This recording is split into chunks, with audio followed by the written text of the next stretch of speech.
Witajcie w naszym kolejnym filmie z Albanii. Jeśli nas już znacie, to na pewno zauważyliście, że to jedna z naszych ukochanych destynacji. Uwielbiamy Bałkany i wracamy tam zawsze jak do domu. Tym razem jednak pierwszy raz odwiedzamy Albanię w zimie. Jeśli trafiliście do nas pierwszy raz, a szukacie informacji o tym kraju, to na kanale znajdziecie już sporo filmów, które pozwolą wam lepiej poznać ten kraj i przygotować się do odwiedzin na własną rękę. W tym filmie udowadniamy, że to także świetny kierunek na zimowe poszukiwania słońca. Zimą Albania pokazuje nam swoją codzienność. Możemy lepiej doświadczyć lokalnej kultury i życia mieszkańców, spróbować świetnej bałkańskiej kuchni, podziwiać przepiękne plaże bez leżaków, parasoli i tłumów turystów, a przyjemne temperatury sprzyjają zwiedzaniu historycznych miejsc. Już wiemy, że na pewno wrócimy tu jeszcze nie jednej zimy.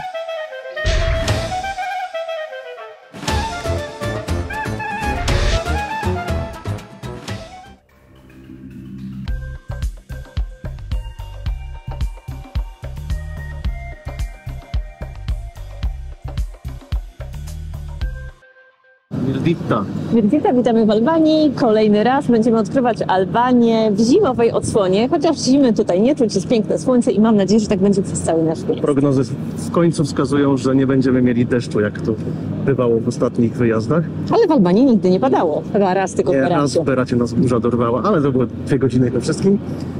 Więc zamierzamy pokazać Albanię poza sezonem, południową część Albanii. Zaczynamy od pobrania samochodu od naszego znajomego już Nikolasa. Oczywiście na miarę na wypożyczalnie tradycyjnie będą pod filmem. Polecamy jak najbardziej tą wypożyczalnię. Fajne ceny, fajne samochodziki, dobra obsługa. Więc super, no zaczynamy. Startujemy.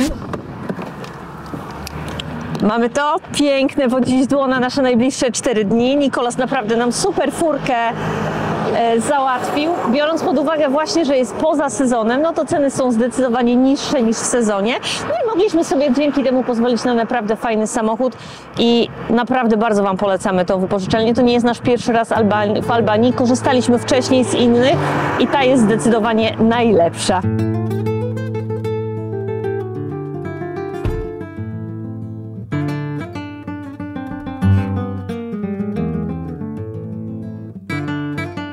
My już generalnie w Albanii czujemy się jak w domu i oczywiście wracamy do miejsc, które bardzo dobrze wspominamy. I jednym z takich miejsc, w którym chyba zjedliśmy bardzo, bardzo dobrze, to jest zdecydowanie jedno z najlepszych miejsc, to jest restauracja Ali Kali w parku Divjaka Karavasta. Jeśli nie widzieliście naszego filmiku z okolic Vlory, no to koniecznie musicie go zobaczyć, bo wyobraźcie sobie, że w sezonie letnim, kiedy jest na zewnątrz ciepło, tutaj to miejsce jest niezwykle wyjątkowe, są konie, a właściciel podaje jedzenie na koniu. Ja na początku myślałam, że to jest ściema, przyjechaliśmy tu sprawdzić, naprawdę tak się dzieje.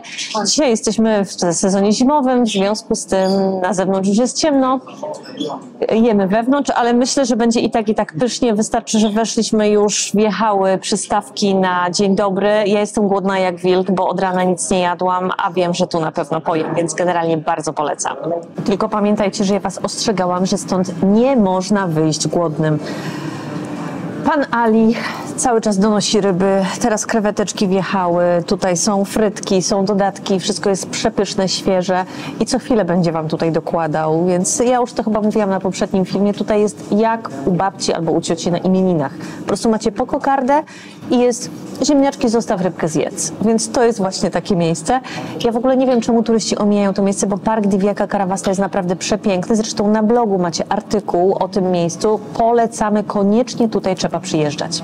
Słuchajcie, ja się stąd wytaczam się. Jestem po prostu tak pełna, ale wszystko było tak pyszne, że po prostu szkoda zostawić, ale naprawdę uważajcie na puste talerze. Nie dopuszczajcie do sytuacji, w której będziecie mieli puste talerze, bo nie wyjdziecie stąd nigdy.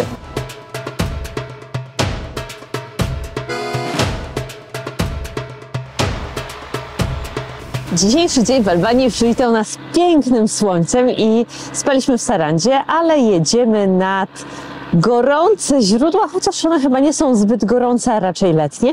I po drodze do Tepeleny zatrzymujemy się nad rzeką Drin, gdzie naprawdę piękne widoki, piękne kolory. W słońcu ta rzeka wygląda naprawdę przeuroczo i świetne miejsce na kąpiel. Dla nas trochę za zimno. Zobaczymy, czy wykąpiemy się w tych źródłach. Natomiast w sezonie to myślę, że tutaj można zaznać trochę ochłody od upałów.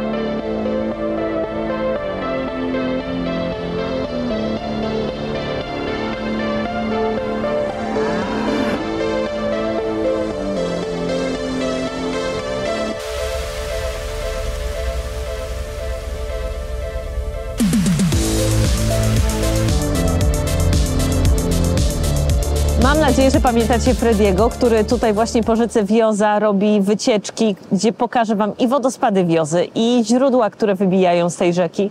I pamiętajcie o tym, że ta łódka jest naprawdę eco-friendly, jest przyjazna dla środowiska i jest dopuszczona w parkach narodowych na całym świecie. I właśnie tutaj możecie zobaczyć taką dziką przyrodę, dziką Wiozę. A Freddy w ogóle zna to miejsce jak własną kieszeń, więc wszystko wam opowie. Bardzo polecamy. Fajnie to wygląda, pogoda jest po prostu genialna, ani pół chmurki. Jedziemy sobie w górach wzdłuż rzeki Wioza. Drogi są niemal puste. Z Sarandy jechaliśmy, w ogóle nie było samochodów. Drogi są coraz lepsze. Wczorajsza droga z lotniska do Sarandy przebiegła bardzo pomyślnie, mimo tego, że jechaliśmy nocą. Znaczy nocą, no, późnym wieczorem, ale już po zmierzchu. I było całkiem fajnie. Można było momentami przycisnąć, ale jest dużo więcej policji niż było to w ubiegłych latach. I faktycznie stoją, suszą, a na Google Maps czy na Waze'ie nie ma informacji. Tutaj chyba nie korzystają z tych aplikacji za bardzo. I można się nadziać, więc trzeba trochę uważać. Wczoraj nie wiem, czy nas nawet nie pyknął radar mobilny w Duresz. No to się przekonamy później. No, więc pogoda jest świetna. Druga połowa lutego, 12 stopni, jesteśmy w górach. Przepraszam, 12,5 stopnia już. A my na drodze w góry oglądać Albanię poza sezonem.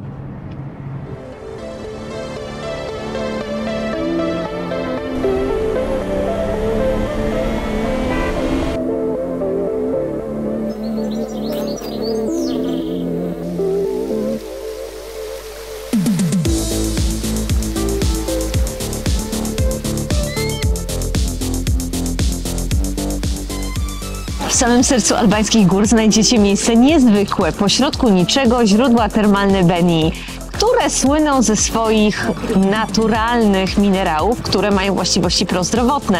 Pomagają na reumatyzm czy problemy skórne, dlatego też niezależnie od pory roku amatorów kąpieli nie brakuje. Zresztą woda jest bardzo ciepła, ma gdzieś między 26 a 30 stopni, to jest taka stała temperatura cały rok, a w zimie myślę, że to jest jeszcze bardziej takie urokliwe, bo tam mamy ośnieżone szczyty, tutaj mamy cieplutką wodę, tak, mamy luty.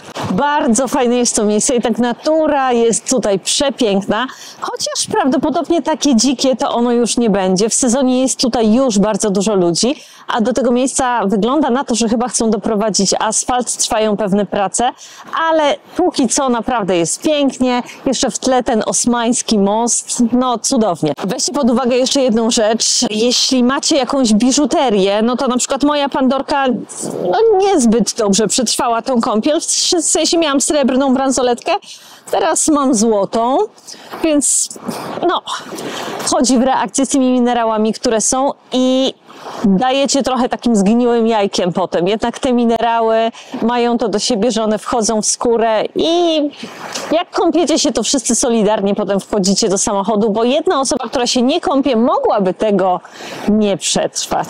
W Beni jest też wejście do kanionu rzeki Langarica. Rzeka ma 36 km długości, a sam kanion około 4,5 km. I jeśli pójdziecie sobie wzdłuż tego kanionu, to zobaczycie naprawdę piękne widoki z takimi ścianami skalnymi, które mają wysokość nawet do 150 metrów. Jest naprawdę pięknie, aczkolwiek pamiętajcie o tym, że kamienie tutaj są naprawdę śliskie, więc trzeba mieć naprawdę dobre obuwie, najlepiej górskie i weźcie pod uwagę, że jeśli jest po deszczu albo zbiera się burza, to naprawdę nie wchodźcie do tego kanionu, bo może być tutaj naprawdę bardzo niebezpiecznie. Trzeba się do tego dobrze przygotować, wtedy ten spacer będzie miły i przyjemny i fajny.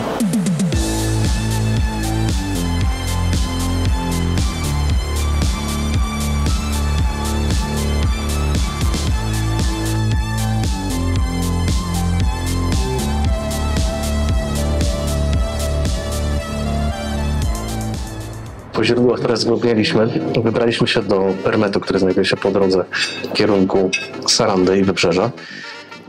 Wybraliśmy restaurację Antigone, bo polecił nam ją Freddy, czyli miejscowy. A miejscowych trzeba słuchać, wiedzą gdzie się je. Wzięliśmy sobie na początek zupki. Ja mam zupę test kebab. To jest bardzo tradycyjna zupa tutaj z tych okolic. Powstaje na bazie mięsa wołowego bądź jagnięciny. Jest gotowany z pomidorami, cebulą do osiągnięcia takiej miękkości. Może być podana jako gulasz albo jako zupa. Tutaj jest faktycznie w takiej bardziej zupie, ale ona jest taka dosyć gęsta. No i dwa mięsa.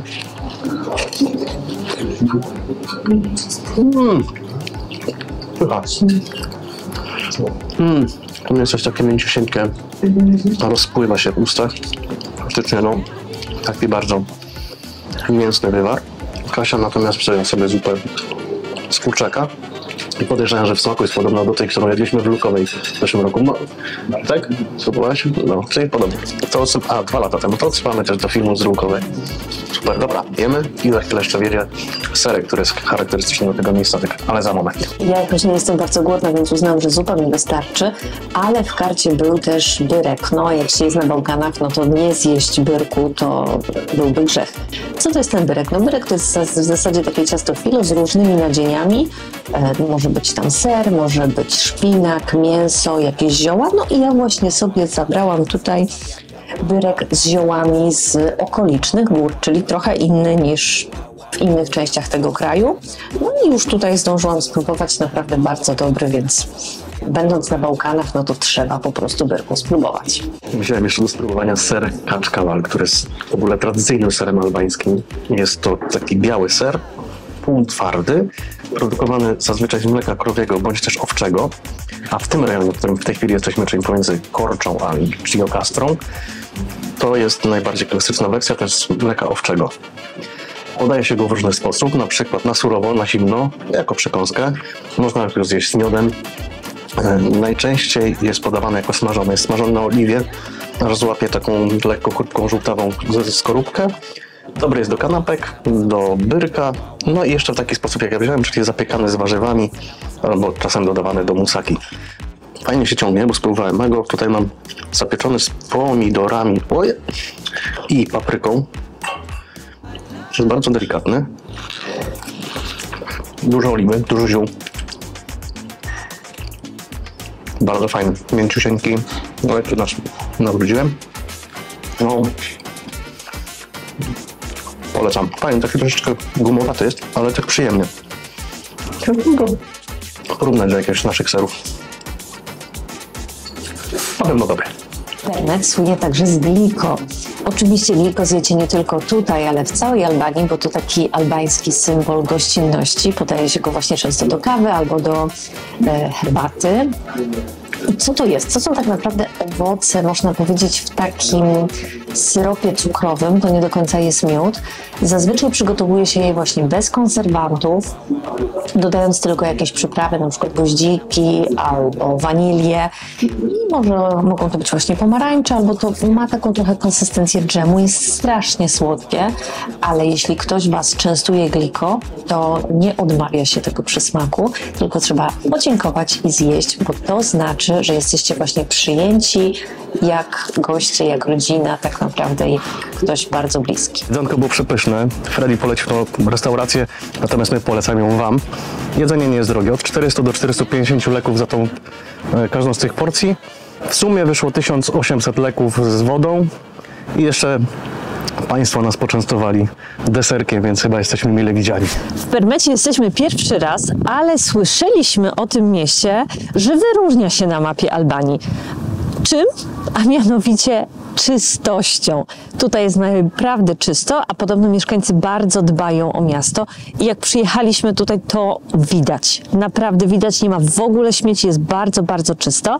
Kolejną rzeczą, z której słynie Permet, to róże. Miasto nazywane jest miastem róż, a to wszystko dlatego, że mieszkańcy sadzą je nie tylko w swoich ogródkach przydomowych, ale także właśnie w takich miejskich przestrzeniach i widać tutaj takie skwery, rąby, na których prawdopodobnie właśnie rosną róże, ale jest luty, w związku z tym jesteśmy trochę za wcześnie, nie kwitną, ale taki łagodniejszy klimat, który tutaj jest w tej dolinie Wiozy i tradycje spowodowały, że właśnie Permet nazywany jest miastem róż. Musi tutaj pachnąć nieziemsko wiosną.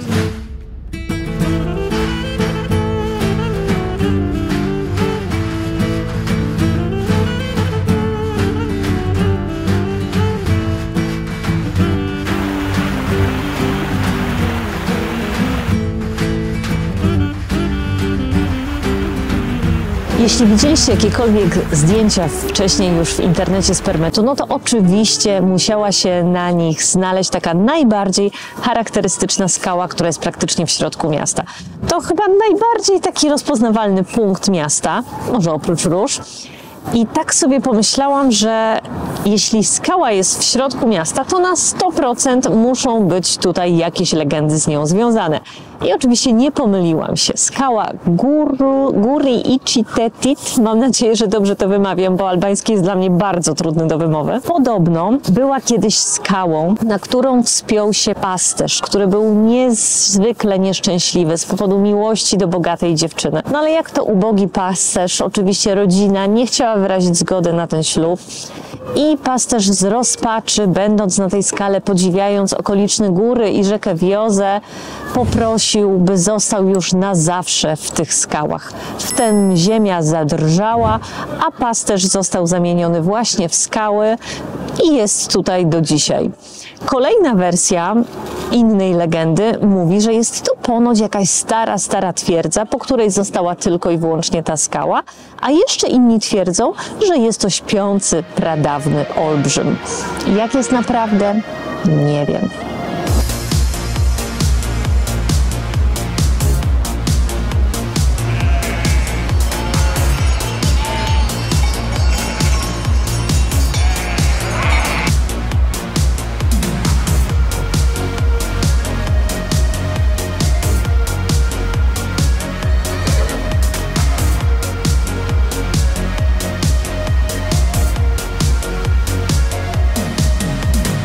Słuchajcie, zmienia się ta Albania, naprawdę zmienia się Albania od czasu, kiedy byłam tutaj pierwszy raz, no to infrastruktura się zmienia się też podejście do turystyki i tutaj mamy chociażby taki jeden punkt między Permetem a Tepeleną, zrobiony punkt widokowy właśnie na rzekę Wioza, ławeczki, kosze na śmieci, tutaj powstaje restauracja, kawałek dalej jest taki dość konkretny, będzie pewnie duży kemping przygotowany pod taką bazę do raftingu tutaj, więc jeśli chcecie zobaczyć jeszcze te miejsca dzikie, to trzeba tutaj przyjechać szybko, bo za jakiś czas myślę, że to będą bardzo turystyczne miejscówki.